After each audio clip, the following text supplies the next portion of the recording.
Something's wrong with that kid. Kevin Spencer. His head don't work, it never did. Spencer. You better not cross his path. Kevin Spencer. He's a chain-smoking alcoholic sociopath.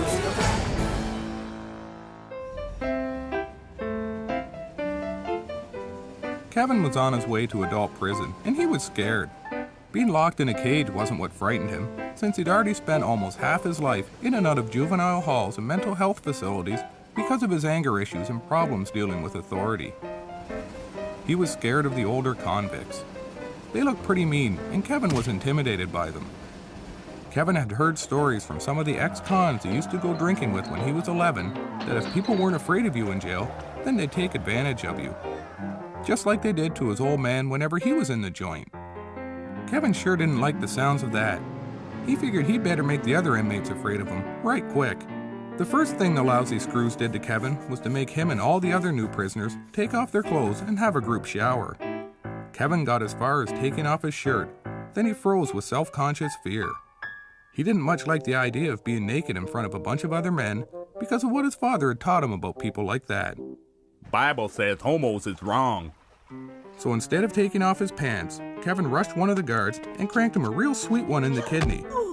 Kevin was hoping to put the boots to him, but before he could lift his foot, one of the other guards hit him with his nightstick right in the back of the head. When Kevin came to, he was in a small room with really soft walls, wearing just his underwear. It was the room where they kept the violent sociopaths.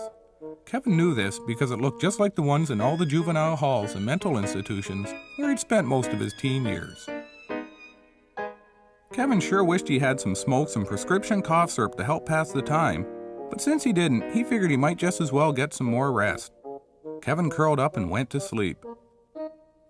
Kevin dreamed about smoking. Then he dreamed about drinking cough syrup. Then he dreamed about smoking and drinking cough syrup. Then he dreamed about what it would be like to be 75 feet tall with chainsaws instead of hands that he could use to lop the heads off of all his betrayers. Kevin had this dream a lot, and it was his favorite, because he was insane. One of the conditions of Kevin's jail time was that he visit the prison psychiatrist 3 times a week. Most prisoners only had to go once. That's because most prisoners were a lot more stable than Kevin. Good morning, Kevin. My name is Mr. Franklin, and I'm here to help you. Kevin wasn't much in the mood for any help. That's good, Kevin. Expressing your emotion is a positive issue-oriented response. In this office, you are free to express whatever is on your mind. There are no barriers and no judgments. Kevin liked the idea of no barriers and no judgments, and he really liked the idea of expressing whatever was on his mind. Unfortunately for Mr. Franklin, Kevin had been thinking about throwing his coffee mug at him. It was a good thing for Mr. Franklin that Kevin's dad had never played catch with him, or any other game for that matter.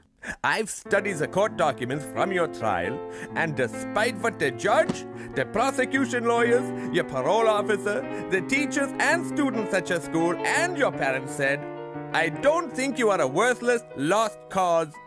So let's talk about your parents. What kind of people were they?